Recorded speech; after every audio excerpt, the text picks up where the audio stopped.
നമസ്കാരം. കൊണ്ടോട്ടി ഉപജില്ലാ കലോത്സവം വാഴക്കാട്ട് അതിഗംഭീരമായി മുന്നോട്ട് പോവുകയാണ്.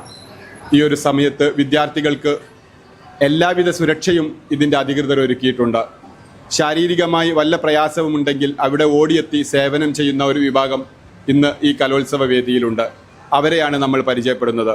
വാഴക്കാട് PHCയും എടവണ്ണപ്പാറയിലെ പ്രസിദ്ധമായ ആശി ക്ലിനിക്കും മറ്റ് ഹോസ്പിറ്റലുകളുമൊക്കെ സഹകരിച്ചുകൊണ്ട് അവരുടെ സ്റ്റാഫുകൾ ഇവിടെ രാത്രിയും പകലും നിരന്തരം സേവനത്തിൽ ഏർപ്പെട്ടുകൊണ്ടിരിക്കുകയാണ്. അവരോട് നമുക്കിതിൻ്റെ വിശേഷങ്ങൾ ചോദിക്കാം. എന്താണ് കുട്ടികളുമായിട്ടൊക്കെ ബന്ധപ്പെട്ടുകൊണ്ട് വല്ല പരിക്കുകളൊക്കെ പറ്റി കുട്ടികൾ വരുന്നുണ്ടോ?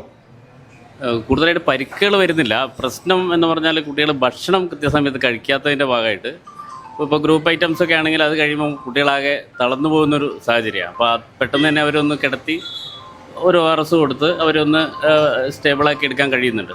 അല്ലാതെ ഏതെങ്കിലും എമർജൻസി വരികയാണെങ്കിൽ നമുക്ക് ആംബുലൻസ് സംവിധാനമുണ്ട്. PSCയിലേക്ക് പോകാം. അവിടുന്ന് പ്രാഥമിക കാര്യങ്ങൾ ചെയ്തതിന് ശേഷം പറ്റാത്തതാണെങ്കിൽ നമുക്ക് മറ്റു കാര്യങ്ങൾ പോകാം. പക്ഷേ ഇതുവരെ അങ്ങനെയുള്ള കേസുകളൊന്നും വന്നിട്ടില്ല. PSC വരെ പോകുമ്പം തന്നെ മാറ്റാവുന്ന തരത്തിലുള്ള കാര്യങ്ങളേ വന്നുള്ളൂ. ഭക്ഷണം കൃത്യമായിട്ട് കഴിക്കുന്നില്ല, വെള്ളം കുടിക്കുന്നില്ല എന്നുള്ള ഭാഗമായിട്ടുള്ള തളർച്ച മാത്രമേ ഇതുവരെ റിപ്പോർട്ട് ചെയ്തിട്ടുള്ളൂ. മറ്റ് പ്രശ്നങ്ങളൊന്നുമില്ല. താങ്കൾ ആംബുലൻസുമായിട്ട് വെൽഫെയറിൻ്റെ ഒരു കൺവീനർ കൂടിയായിട്ടാണ് ഇവിടെ സേവനം ചെയ്തുകൊണ്ടിരിക്കുന്നത്.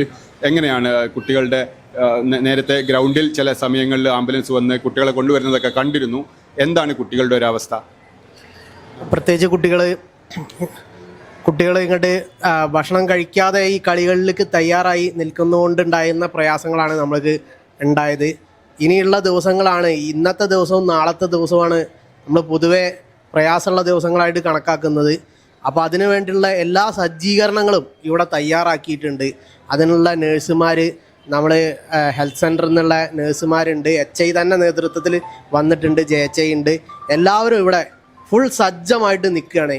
എന്ത് ഒരു പ്രതിസന്ധിയും അതിന് വേണ്ടിയിട്ട് 3 ആംബുലൻസ് തന്നെ ഇവിടെ റെഡി ആയിട്ടുണ്ട്. ഫയർഫോഴ്സിൻ്റെ ടീം വേറെ തന്നെ ഉണ്ട്. അപ്പോൾ എല്ലാം നമ്മൾ സജ്ജമാണ് എന്നുള്ളതാണ് നമുക്ക് പറയാനുള്ളത്. ആശി ക്ലിനിക്കിനെ പ്രതിനിധീകരിച്ച് എന്താണ് ഇവിടെ എത്തിയപ്പോഴുള്ള ഒരു കുട്ടികളുടെ ഒക്കെ ഒരു അനുഭവങ്ങൾ എന്താണ്? നമ്മളെ അനുഭവം എന്താ വെച്ചാൽ ഈ മെയിനായിട്ട് ഇവർ പറഞ്ഞ മാതിരി തന്നെ നമ്മളെ വെള്ളം കുടിക്കാത്ത പ്രശ്നമാണ്. പിന്നെ അധികവും എമർജൻസി ആയിട്ടുള്ള കേസ് വരുന്നില്ല. പിന്നെ ഈ ഒപ്പന നടക്കുകൊണ്ട് ഇനി വള പൊട്ടിയിട്ടുള്ള അങ്ങനത്തെ കേസ് ചെറുതായിട്ടൊക്കെ വരുന്നുള്ളൂ. ഇപ്പോൾ കുഴപ്പങ്ങളൊന്നുമില്ല. അധികവും ഈ വെള്ളം കുടിക്കാത്ത പ്രശ്നമാണ് മെയിനായിട്ട് വരുന്നത്. അങ്ങനെ ഒരു നിങ്ങൾ HI ആണോ? Junior HI. ഓക്കെ.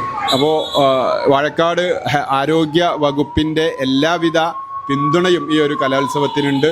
അവരുടെ എല്ലാ ഉദ്യോഗസ്ഥരും സ്റ്റാഫുകളുമൊക്കെ ഇവിടെ സജീവമാണ്. ആംബുലൻസ് സംവിധാനമടക്കം വാഴക്കാട് PHC ഇവിടെ ഒരുക്കിയിട്ടുണ്ട്. എന്താണ് കുട്ടികളുടെ ഒരു അവസ്ഥ? കുട്ടികൾ നേരത്തെ സാറ് പറഞ്ഞതുപോലെ തന്നെ കുട്ടികൾ ക്ഷീണിച്ച് വരുന്നത് കംപ്ലീറ്റ് വെള്ളം ഭക്ഷണം ഇവിടെ സാധനം ഉണ്ട്, കുട്ടികൾ കഴിക്കുന്നില്ല എന്നാണ് മനസ്സിലാക്കുന്നത്. കഴിഞ്ഞ ദിവസം 3 മണിക്ക് കുട്ടികൾ കൊണ്ടുവന്ന സമയത്ത് രാവിലെ 7 മണിക്ക് ഭക്ഷണം കഴിച്ചതിന് ശേഷം 3 മണി വരെ കുട്ടി ഭക്ഷണമൊന്നും കഴിച്ചിട്ടില്ല. അപ്പം അതിനൊരു പ്രതിവിധി എന്നുള്ള രീതിയിൽ നമുക്ക് പറയാനുള്ളത് വെച്ചാൽ ഓരോരോ സ്റ്റേജിൻ്റെ അടുത്തും അതാത് കമ്മിറ്റികളോ അല്ലെങ്കിൽ ടീച്ചേഴ്സോ അവർക്ക് വേണ്ടിയുള്ള വെള്ളവും അതുപോലത്തുള്ള കാര്യങ്ങളും അതാത് സ്റ്റേജിൻ്റെ അടുത്ത് തന്നെ വെക്കുകയാണെങ്കിൽ ആ കുട്ടികൾ കഴിക്കുന്നതിന് 1-2 മണിക്കൂർ മുന്നേ വെള്ളം ഒക്കെ കുടിക്കുക. കഞ്ഞിവെള്ളം ആയിക്കോട്ടെ, ORS ആയിക്കോട്ടെ, ഇതുപോലെ പാനീയങ്ങൾ കുട്ടികൾ കുടിച്ചു കഴിഞ്ഞാൽ ഈ കുട്ടികൾ കളിക്കുന്ന സമയത്ത് കുട്ടികൾക്ക് യാതൊരു ബുദ്ധിമുട്ടും ഉണ്ടാവില്ല, ക്ഷീണം ഉണ്ടാവില്ല എന്നുള്ളതാണ് ഞങ്ങളുടെ ചെറിയൊരു അഭിപ്രായം.